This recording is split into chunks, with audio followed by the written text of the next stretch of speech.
Me chamo Tara, mas meus amigos me chamam de Tartar, não pergunte por quê. Desde que descobri seu canal, minha vida mudou.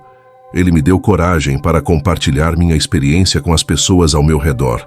Há 3 semanas, contei o que aconteceu para minha mãe, pai e irmão mais novo. 1 semana atrás, compartilhei com meu marido e o resto da família.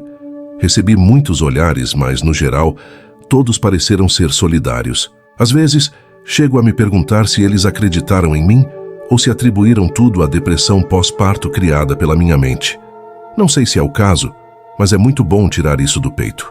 Me pego digitando isso, pensando em como explicar para aqueles que nunca morreram ou sequer viram o outro lado.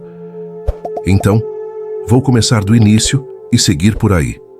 Em janeiro de 2021, descobri que estava grávida do nosso 4º filho. Desde o momento da concepção, algo parecia estranho com este. 2 meses depois, fui diagnosticada com placenta prévia. Para todos vocês homens por aí, isso é quando a placenta cresce perto da abertura do útero, aumentando o risco de aborto espontâneo e outros problemas de saúde. De qualquer forma, a placenta prévia era o menor dos nossos problemas, já que fizemos o teste do líquido amniótico para determinar quais problemas o bebê poderia ter e não recebemos as melhores notícias. Nos disseram que o bebê tinha uma alta probabilidade de síndrome de Down. O pensamento de ter uma criança com necessidades especiais aos 40 anos me assustava. Alguns dos meus primeiros pensamentos foram: o que aconteceria com ele ou ela quando eu morresse? Quem cuidaria dessa criança? Naturalmente, o assunto do aborto surgiu. Embora meu marido e eu imediatamente descartamos essa ideia por causa da nossa religião. Fui colocada em repouso e me disseram para evitar qualquer tarefa laboriosa. Por volta do 7º mês, senti uma sensação de fluxo e gritei para minha mãe chamar a ambulância. Para manter as coisas um pouco mais leves, o que eu pensava ser meu líquido amniótico era, na verdade, eu sangrando devido a uma hemorragia. Fui levada às pressas para o hospital e imediatamente preparada para uma cesariana de emergência. Fui levada de volta à sala de operações e então perdi toda a consciência. A coisa estranha sobre morrer e a morte é observar isso acontecer. Segui meu corpo de volta à sala de operações, onde o médico murmurou algumas palavras escolhidas e disse: "Estamos perdendo ela. Abram-na, temos que tirar esse bebê.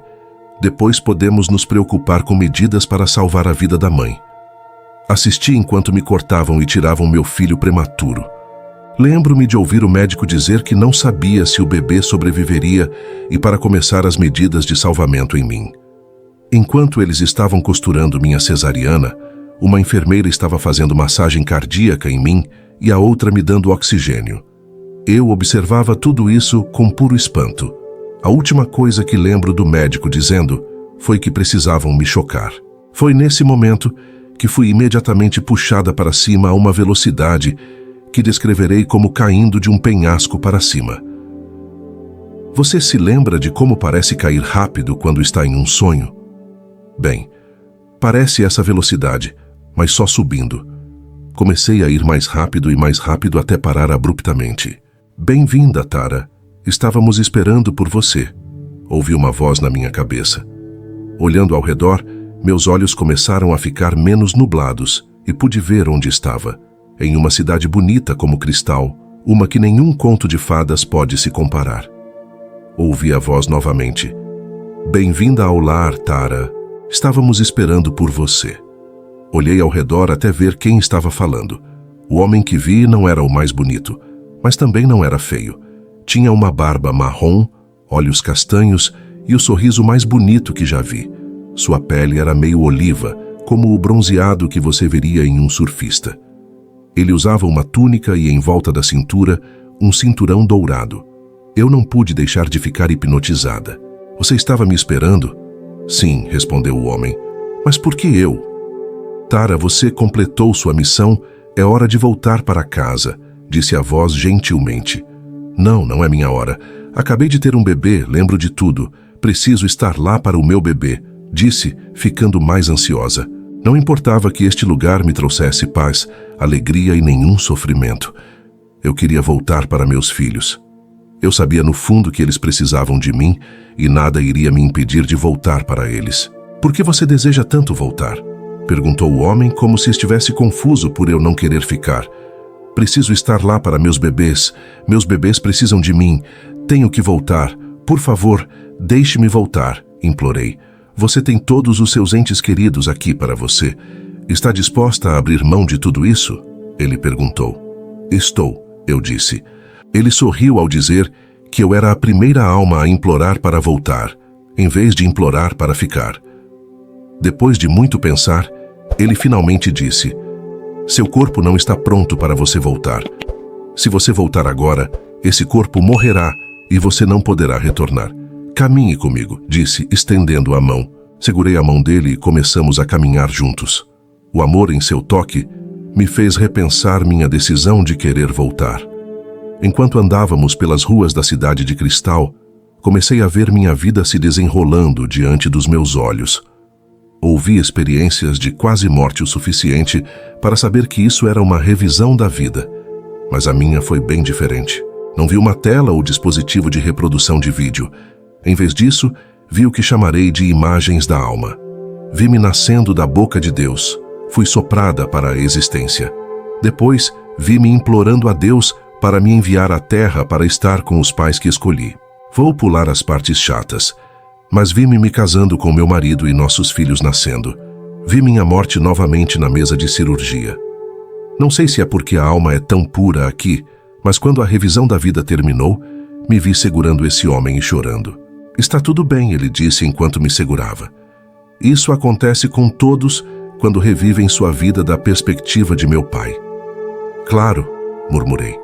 Como eu não percebi que estava com Jesus? Talvez tenham sido minhas noções preconcebidas de que Jesus era um ser completamente diferente. Ou talvez eu não estivesse tão sintonizada com a religião quanto pensava. Meu Senhor, perdoe-me por não reconhecer quem você é. Por favor, perdoe minha ignorância.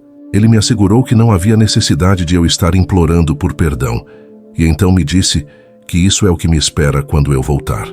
Enquanto dizia isso, apontou para o que seria a casa que seu pai havia preparado para mim. Quanto mais ele me mostrava, mais eu achava difícil querer voltar. Acho que Jesus sentiu minha hesitação e foi gentil enquanto continuava dizendo que eu não precisava voltar. Eu sabia, porém, que precisava. Antes de ser enviada de volta, me mostraram um futuro que pode ou não se tornar realidade. Antes de contar o que é, quero que as pessoas saibam que nada é definitivo. Em 2042, haverá um grande terremoto que não apenas divide o oeste dos Estados Unidos, mas também grande parte da Ásia. Partes da Califórnia são engolidas pelo mar e Japão e Coreia desaparecem da face da Terra. Isso, por sua vez, leva a muitas mini-guerras que, a princípio, eventualmente por volta de 2048, se coalescem em uma guerra mundial. Como em todas as guerras, tudo é disputado por recursos. A guerra finalmente termina em 2053, mas não antes de os 3 principais superpoderes, Rússia, China e Estados Unidos, estarem perto de uma guerra nuclear total. É hora de você voltar. Jesus falou comigo. Estou pronta. Acordei ao som do médico dizendo para bater nela de novo. Lembro-me de gritar e então desmaiar novamente. Saí da cesariana com 3 costelas quebradas devido à massagem cardíaca. Durante a recuperação, continuei perguntando às enfermeiras quanto tempo estive morta. Todas elas ficavam com esse olhar nos olhos e rapidamente mudavam de assunto. Eventualmente, parei de perguntar sobre isso, porque sabia que nunca obteria uma resposta direta delas. Eu sei que tudo isso pode parecer um pouco surreal, mas o que vi foi verdade. Não sei quanto tempo estive morta, não sei se foram minutos ou até mesmo segundos, mas sei que estava em casa e decidi voltar pelos meus filhos. Como disse na parte inicial, contar isso para minha família me rendeu muitos olhares estranhos, mas ninguém foi cruel comigo em relação a essa experiência. E antes que eu me esqueça, sim, meu filho sobreviveu.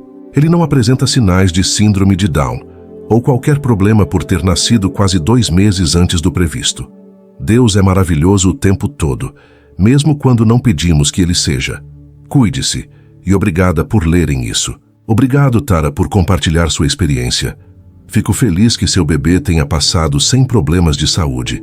Também quero dizer que esta não é a primeira experiência de quase morte que li sobre uma possível guerra mundial. No entanto, é a primeira que li sobre um terremoto engolindo praticamente as ilhas do Japão, e tanto a Coreia do Norte quanto a do Sul. Posso apenas imaginar que o deslocamento é a causa das mini-guerras e da guerra mundial eventual. Por fim, quero agradecer suas orações e dizer que significam muito para mim. Isso conclui a experiência de hoje. Você acha que estamos caminhando para uma nova guerra mundial? Acredita que um terremoto seja poderoso o suficiente para engolir partes da Califórnia, bem como o Japão e a Península Coreana? Deixe-nos saber o que achou na seção de comentários abaixo. Como sempre, continue a se manter seguro e seja abençoado.